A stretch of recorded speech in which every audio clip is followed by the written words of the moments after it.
Consistency doesn't guarantee that you will be successful, but not being consistent will guarantee that you won't reach success.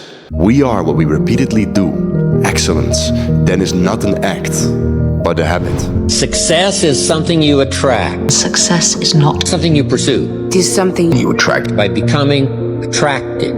Jim Rohn once said, successful people don't do extraordinary things. They do ordinary things extraordinarily well. Figure out what you want and do so much volume that it would be unreasonable that you would be unsuccessful. Bruce Lee once said, long-term consistency trumps short-term intensity. You can try to be lucky and pick the one perfect thing and try and make it, but if you don't want to try and be lucky, you can just do so much fucking work that you will brute force your way to figuring it out. No one cheers you for not drinking for a day, not smoking on a long drive, or not overeating for one night. No single workout or meal is ever impressive on its own. The reason so few people understand success is consistency never looks impressive in the moment, only at the end. Sometimes you don't want to go to the gym. Of course no. But I go because I have a compromise with myself. But I'm not go happy every day. You think I'm wake up off the bed every day happy or with my wife or with my kids? Sometimes I'm not. Here's an easy productivity hack. Instead of spending time getting in the mood to work, just start working. Confront the work. People think they need perfect conditions to start, when in reality, starting is the perfect condition. If you quit, it's really easy to predict your future. How's that feel? But if you don't quit, if you go for it, with no proof, you can't quantify it. People are going to call you crazy. Your friends are going to look at you sideways. You'll have the opportunity to play in the game, stop sitting on the sidelines, and you might fail for a while, and you might have to pay your success tax, and you might have to go through 7 failures, 9 failures, 12 failures. You might be sleepless at night wondering why the heck you're doing it. Understand that every choice you make ignites the compound effect, either in the positive or negative. If you go to the gym and you work out and you come back and you look in the mirror, you will see nothing. And if you go to the gym the next day and you come back and you look in the mirror, you will see nothing. So clearly there's no results, it can't be measured, it must not be effective. So we quit. Or if you fundamentally believe that this is the right course of action and stick with it, you commit yourself to the regime, the exercise. I'm not exactly sure which day, but I know you will start getting into shape. like the consistency of work. Monday, get better. Tuesday, get better. Wednesday, get better. Do you know what the secret of life is? No, what? This. One thing. Just one thing. You stick to that and everything else don't mean shit. What's the one thing? Curly said, it all comes down to one thing. Your whole life comes down to one thing. What's the one thing? It all comes down to choices. To get anything of value, you have to sacrifice. It's just too hard.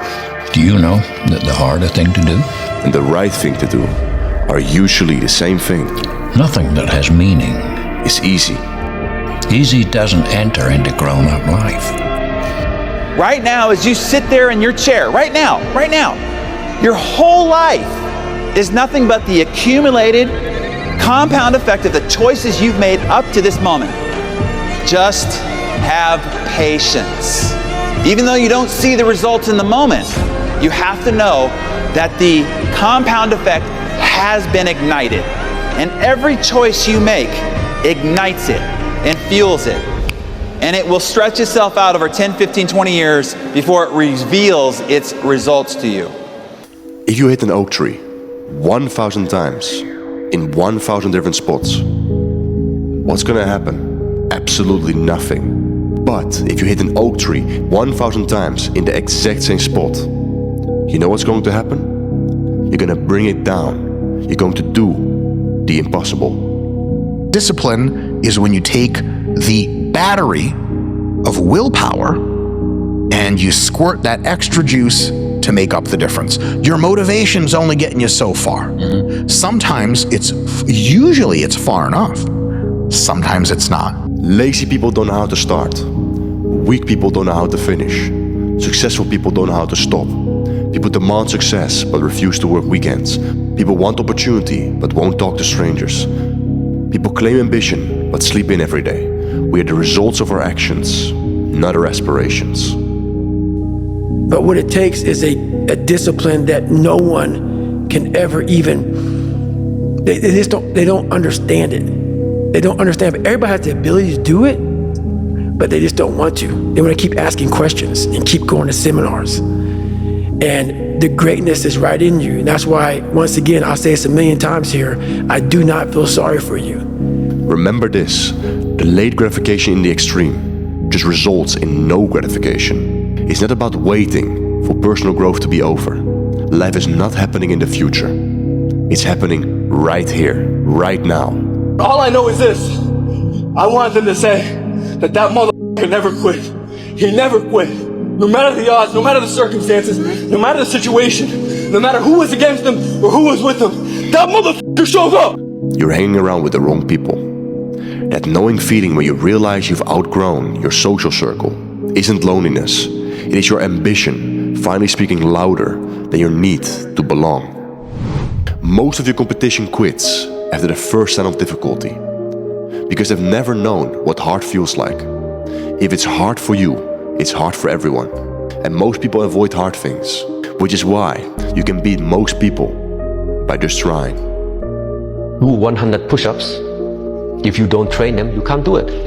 There's no way. So the idea is, come, let's do 10 today. Let's do 15 tomorrow. Next week, we're going to be already at 25. In 4 weeks' time, you will have the 100. How much real energy, real effort, real discipline have you put into your daily life in order to get to those 100 push-ups? And this is the whole idea about what is it? Skill. You don't get skill as a present in this lifetime. You might get a talent, you might have a gift. Coming to this world, maybe from your parents, maybe from another source, you are gifted with something. But if you don't cultivate that gift on a regular basis, even that gift will just dissolve. If you are naturally tired at night and excited in the morning, then you probably haven't found something meaningful to work on.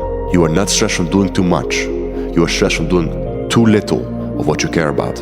You want to gain a sense of discipline, self-discipline. It's no good if people tell you to do things, if people tell you to work, if they force you to do this, A, B, and C. It has to come from within. You have to have initiative. You have to be motivated to do things. And what I've learned over the course of writing my 7 books and through the course of my whole life is that you master yourself through learning something that you love, that interests you. That's how you develop discipline. So if you're studying things, if you're entering a career that doesn't suit you, that you don't really love, that isn't really your dream, then it's going to be very hard for you to master yourself. It's going to be very hard to gain that discipline. You're going to be tuning out. You're going to be distracted. You're going to be on your phone too much. You're not going to be focusing deeply, which is how you master yourself. To me, the key to life, the key to everything, the key to success is figuring out what you love. I call it your life's task, what you were born to create in this world. One of the most powerful forces in life is consistency. Being able to do something in repetition over and over and over again. That's how you start big movement. That's how you get big results. That's how you build a body. That's how you build a business. It's consistency. It's small wins every single day. Because this has been a perspective that has served me so well in my life, because the goals that I have now take many years to come to fruition. Like I'm working in a goal that in the next probably 18 months, I will have been working on for 13 years, and it will probably come due. And the crazy thing is that the bigger your goal, the bigger your timeline has to be. But the even crazier thing is that the bigger your timeline, the easier it is. If I said, you have to learn French and you don't speak French, and you have to do it by tomorrow, it's impossible. You're not going to do it. There's no way that you're going to be able to do it. But if I said you have to learn it in a decade, you're like, oh, I could easily do it. You could probably learn 10 languages in a decade. And so all of a sudden, the goals that you have can be significantly more achievable, and you can feel like you're consistently making progress by moving out your timeline. But because people are so short-term minded, because they can't just stop scrolling over and over again, they actually make it harder for them to achieve their goals, because the only goals that they deem acceptable are ones that are on an unrealistic timeline. And so they doom themselves from the beginning. You just have to show up on an everyday basis and give what you can. That's the definition of consistency. You don't have to give 100%. You got to give what you got. In order to be the champ, you have to live a lifestyle of the champ. Discipline. It's all about discipline, doing what you hate to do, but doing it like you love it. That's what it's all about. People think that discipline is when you want to do a thing or feel like you're going to do a thing, but doing the thing in spite of not wanting to do the thing is discipline. That is what discipline is. Yeah. If you want to do the thing, it doesn't take any discipline to do it. Did it take discipline to eat the cheesecake? No. It took discipline to not eat the cheesecake, because you have to force yourself to do the thing that you do not want to do. If you do something in one day, you're not going to see the results. You do something in a week, you're not going to see the results. You do something over 6 months, well, the compound effect of time, that day in and day out work that you have to put in, is going to give you that success. You need to look at that with everything you do. It's the compound effect of time that will slowly build your system. Strong mind goes together with strong body. I think there is a similarity with it, because you cannot reach to have a strong body if there is not the fuel behind it that gave you the push, the motivation to do so, in order that you finally develop in that direction. A lot of you say you want to win, but what does your day-to-day look like? What do your habits look like? What does your discipline look like? Are you writing your goals down every day? You going to the gym every day? Are you getting up early? What does your environment look like? What does your circle look like? Are you reading books day to day, developing your mind? Are you praying? All of this stuff matters. So it's doing the thing in spite of not wanting to do the thing, in spite of being scared, is what bravery is. If you're not scared, there's no such thing as bravery. There you go. And by the way, you said that before, right? In another, I'm sure that's the line that keeps coming up in this motivational video. You got live rendition. Yeah, I'm having deja vu, but no, it's true. It's true. Like, and there's some of the things that were sort of resonating with me in times where, like you say, you get to a place in your career that you're successful. You know, sleep starts to feel a bit more comfortable. You know, the cheesecake starts to look a bit more interesting, and you really got to start to figure out what it is you're trying to do with the time you've got on the planet. You've probably heard me talk about Element before. Come on. Frankly, that's because I'm dependent on it, and to get anything of value, you have to sacrifice. Do you know that the harder thing to do and the right thing to do are usually the same thing? Nothing that has meaning is easy. Easy doesn't enter into grown-up life. Marrying short-term pain with long-term progress is one of the first connections that most people who are on that path have to make. This is the lead indicator of what will be the lag indicator that I want.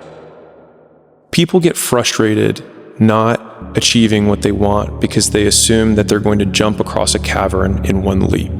But if you picture your goals like you're trying to build a bridge across that crevice, and every brick that you put on that bridge is progress, and each one of those bricks represents a skill that you need to learn along the way. It just takes all the way until you get to the other side that you can actually walk across. And so the walking across is the outcome, it's the external perceived achievement. But if you can reframe your progress as, what are the 100 things on this checklist? What are the 100 skills that I need, the micro skills that I need? Then you can have much faster feedback cycles of wins that you're achieving along the way.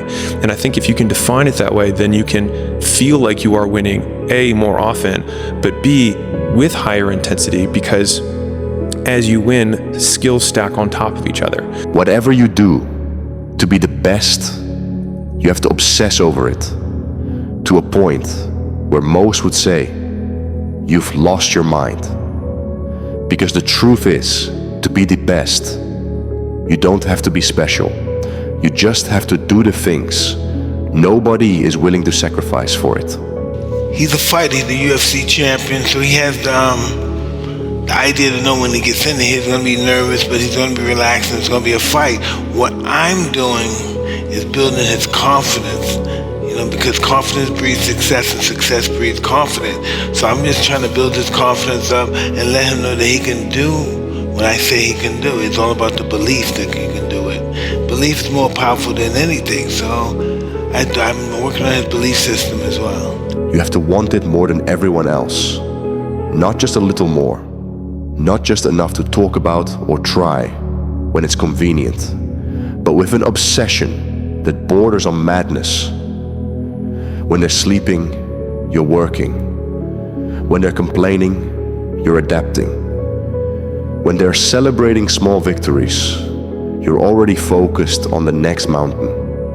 When they quit because it hurts too much, you push through the pain because the alternative, giving up on what matters most to you, hurts even more. This isn't about talent. Talent is overrated. This isn't about luck. This is about hunger. A hunger so deep, so primal, that it can consume you. It's about wanting something so badly that you're willing to sacrifice what others won't, endure what others can't, and attempt what others don't dare.